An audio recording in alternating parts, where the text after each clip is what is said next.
Argumento ad verecundiam. Un argumentum ad verecundiam, argumento de autoridad o magister dixit es una forma de falacia.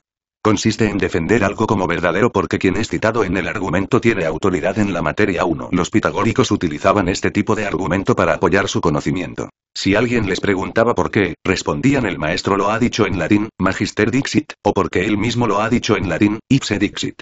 Ejemplo 1. La raíz cuadrada de 2 es irracional, porque así lo dijo Euclides. La raíz de 2 da como resultado un número irracional, no puede ser expresado como la división de dos números enteros, pero no porque lo haya dicho Euclides, sino porque hay una demostración matemática que prueba la irracionalidad de la raíz cuadrada de 2. Nótese que, a pesar de que el argumento no es válido, la conclusión es cierta, que la raíz de 2 es un número irracional es verdadero. El error no está en la conclusión, sino en el razonamiento lógico utilizado para llegar a ella.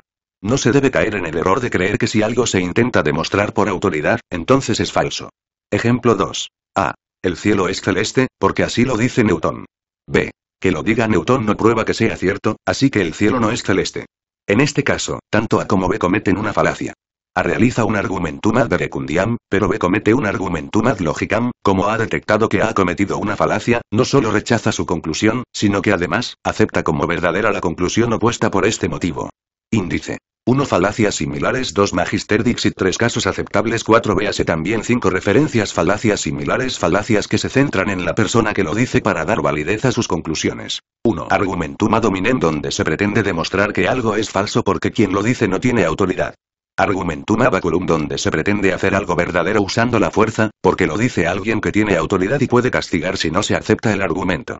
Argumentum ad Lazarum, donde se pretende hacer algo verdadero porque quien lo dice es pobre. Argumentum ad crumenam, donde se pretende hacer algo verdadero porque quien lo dice es rico. Magister dixit. Magister dixit es una locución latina, que significa literalmente el maestro lo dijo. La idea subyacente detrás de este aforismo, es que todo conocimiento solo puede proceder de los maestros y de la enseñanza tradicional. Es, por lo tanto, un argumento de autoridad además de un tópico literario. En la Edad Media, el término solía referirse a Aristóteles. En un mundo donde se admitía que el conocimiento venía inspirado por Dios, el corpus intelectual debía considerarse como inamovible. Por tanto, contradecir a Aristóteles casi era contradecir a Dios. La expresión también fue utilizada por la escolástica medieval, bajo la forma de la expresión Roma locuta, causa finita, Roma ha hablado, la cuestión está terminada. Es decir, habiendo la Iglesia Católica definido una determinada verdad de manera dogmática, debía seguirse esta sin mayor cuestionamiento, debido a que se suponía que había sido suficientemente analizada. Además, este análisis había sido hecho bajo la guía e inspiración divina, fundamento último de legitimidad de todo el conocimiento dogmático que produce el Papa.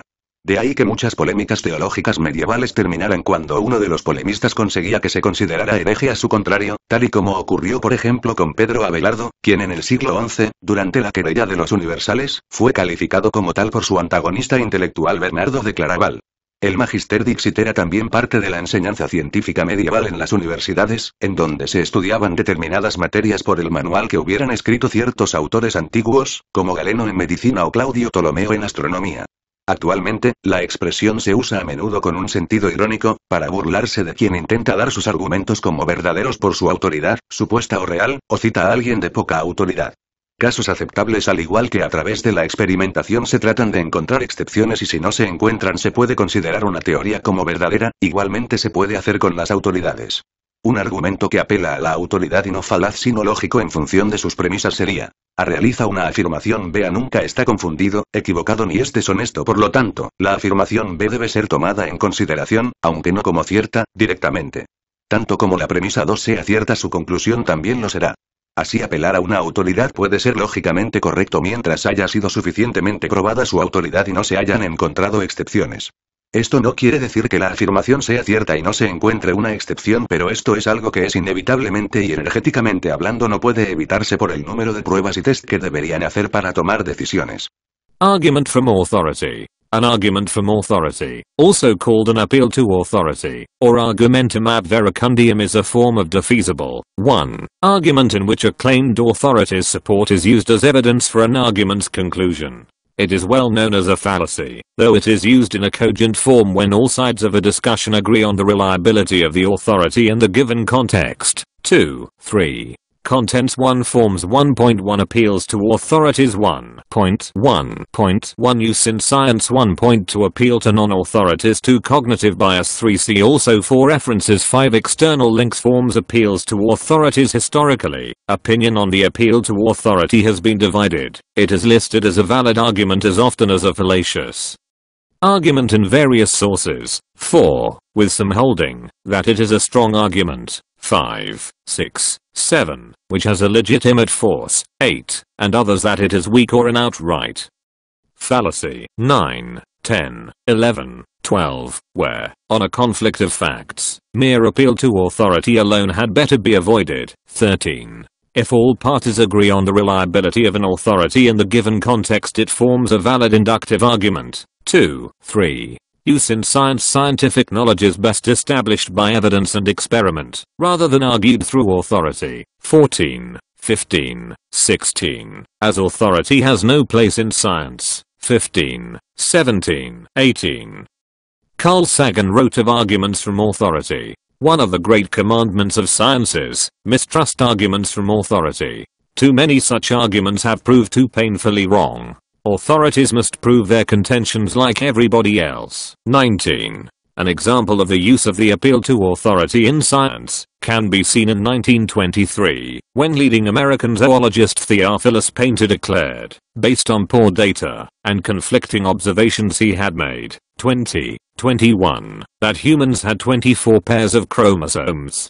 From the 1920s to the 1950s, this continued to be held, based on Painter's authority, 22, 23, 21, despite subsequent counts totaling the correct number of 23, 20, 24, even textbooks, 20, with photos showing 23 pairs incorrectly declared the number to be 24 left square bracket 24, based on the authority of the then consensus of 24 pairs 25. This seemingly established number created confirmation bias among researchers, and most cytologists, expecting to detect Painter's number, virtually always did so. 25. Painter's influence was so great, that many scientists preferred to believe his count over the actual evidence. 24. To the point that textbooks from the time carried photographs showing 23 pairs of chromosomes, and yet the caption would say there were 24.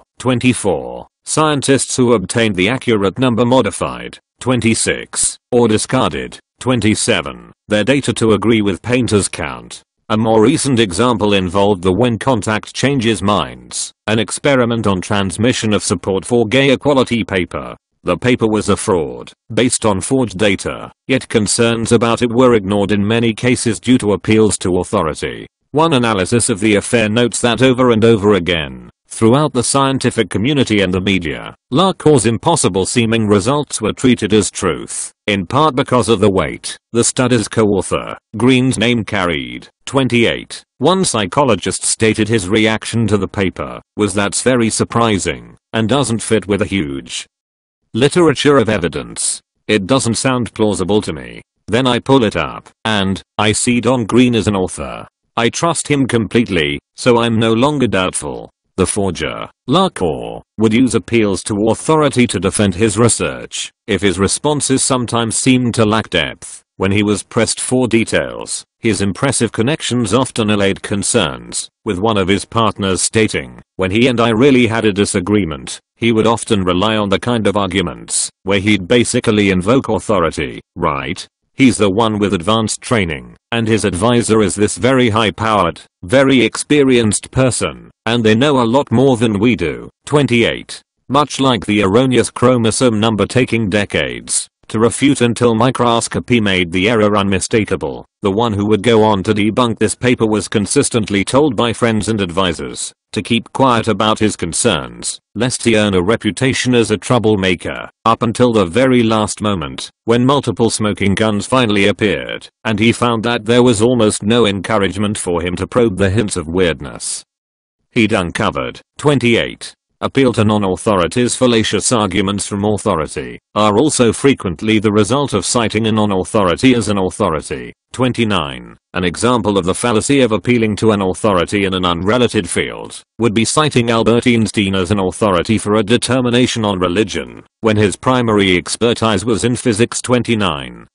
The body of attributed authorities might not even welcome their citation, such as with the More Doctors Smoke Camels ad campaign. 30. It is also a fallacious ad hominem argument to argue that a person presenting statements lacks authority, and thus their arguments do not need to be considered. 31. As appeals to a perceived lack of authority, these types of argument are fallacious for much the same reasons as an appeal to authority. Other related fallacious arguments assume that a person without status or authority is inherently reliable.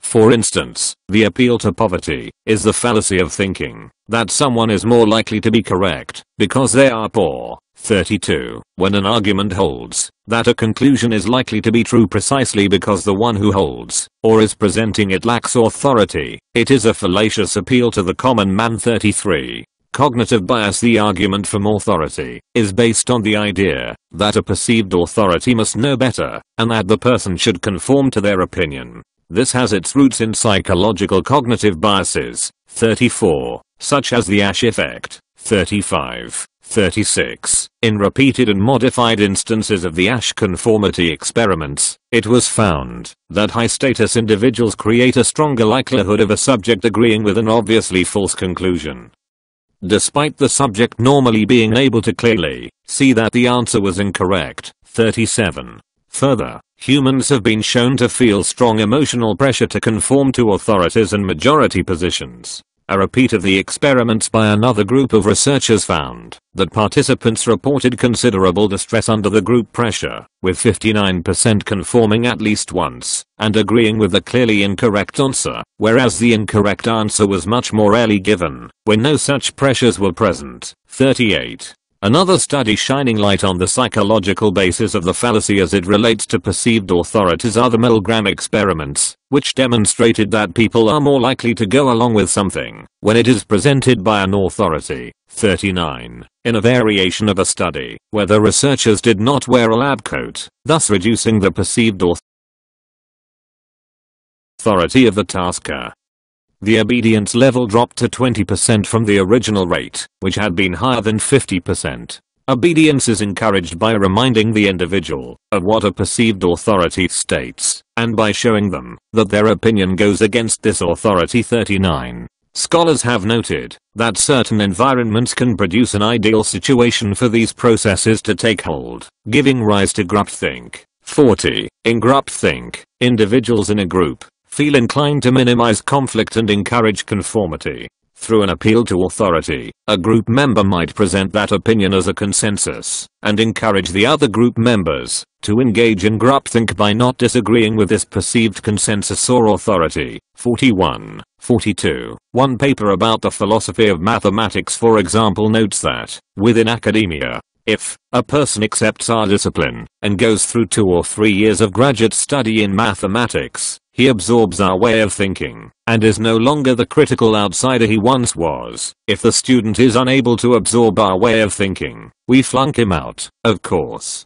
If he gets through our obstacle course and then decides that our arguments are unclear or incorrect, we dismiss him as a crank, crackpot, or misfit. 43.